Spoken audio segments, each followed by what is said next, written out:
Hello, and thank you for joining me. I'm Kimberlei Davis. President Trump took to Twitter again, saying the Russia investigation blinded the FBI to flags about the Florida shooter. This is what happens when you attempt to leave high school a year early to join the NBA. We will definitely not shut up and dribble.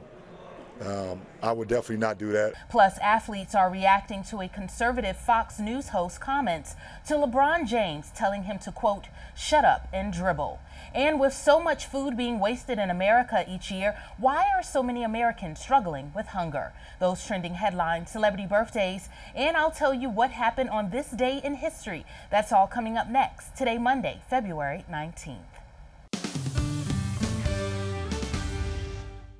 Let's get right to the latest from President Trump launching attacks on Twitter all through the weekend. Overnight, taking on Oprah after he spent the weekend blasting the FBI over the Florida school shooter and the Russia investigation. ABC's chief White House correspondent John Carl has the latest from Washington.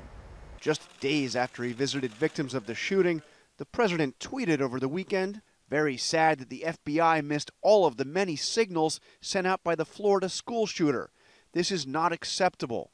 They are spending too much time trying to prove Russian collusion with the Trump campaign. There is no collusion." President Trump's tweet linking one of the worst school shootings in American history with the Russia investigation overseen by his Justice Department drew sharp criticism, including from Republicans. The president should be staying out of law enforcement business. Arizona Congressman Ruben Gallego blasted the president on Twitter. "Children are being buried today. Could you please act presidential, at least on their behalf? You really have no shame." The president is apparently fixated on Friday's indictment of 13 Russians behind an alleged scheme to meddle in American politics starting in 2014. He even went after his own national security advisor, H.R. McMaster, after he said that evidence of Russian hacking was, quote, incontrovertible. The president tweeting, "General McMaster forgot to say that the results of the 2016 election were not impacted or changed by the Russians." He later tweeted again, "If it was the goal of the Russians to create discord, disruption, and chaos within the U.S., then with all the committee hearings, investigations, and party hatred, they have succeeded beyond their wildest dreams. They are laughing their expletives off in Moscow. Get smart, America." The president also took aim at Oprah Winfrey after she appeared on 60 Minutes talking to Michigan voters. The president tweeting shortly before midnight, "Just watched a very insecure Oprah Winfrey, who at one point I knew very well, interview a panel of people on 60 Minutes. The questions were biased and slanted, the facts incorrect. Hope Oprah runs so she can be exposed and defeated just like all the others." Now to LeBron James's battle off the court. The basketball star in a war of words with a conservative talk show host after she told him to, quote, shut up and dribble instead of commenting on politics. James firing back at this weekend's NBA All-Star game. ABC's TJ Holmes is here with the latest. LeBron James was at the center of the NBA and political worlds this weekend. Taking flight here. Competing in the NBA All-Star game while also going head-to-head with Fox News host Laura Ingraham, who on her show told James to shut up. Must they run their mouths like that? Unfortunately, a lot of kids and some adults take these ignorant comments seriously. So keep the political commentary to yourself, or as someone once said, shut up and dribble. Ingraham was responding to comments James made in a recent interview about President Trump. The number one job in America, the point of person, is someone who doesn't understand the people and really don't give a about the people. Ingram's shut up and dribble comment met immediate rebuke from a number of pro athletes and many people online who claimed her comments were racist, after she also called James unintelligible and ungrammatical. This is what happens when you attempt to leave high school a year early to join the NBA. We will definitely not shut up and dribble.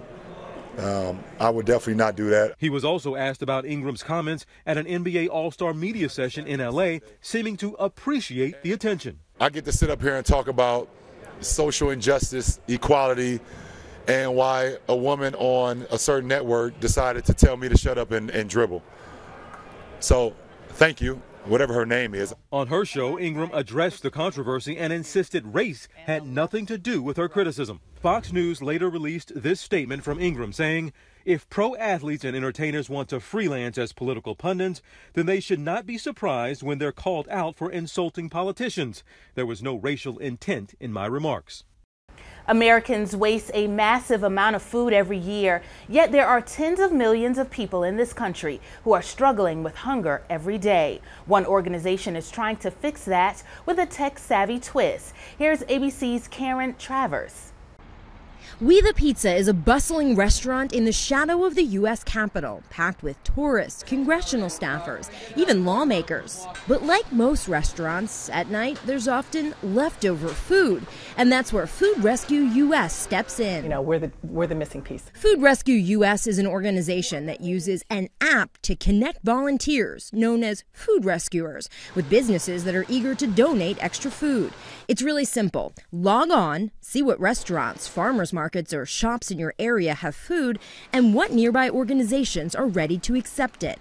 And for busy people who have busy schedules, it's very nice to be able to look and see what works for your schedule. Spike Mendelsohn, the celebrity chef and owner of We the Pizza, says Food Rescue U.S. fits a perfect need. We love that it goes to someone that in need, that's looking for a meal. The government has found that tens of billions of pounds of food are wasted in American homes, stores, and restaurants.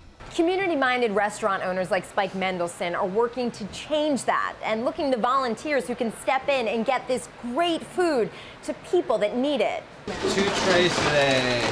Beth Beers is a food rescuer. Twice a week, she and her husband Bob stop by We the Pizza to pick up packaged leftover food.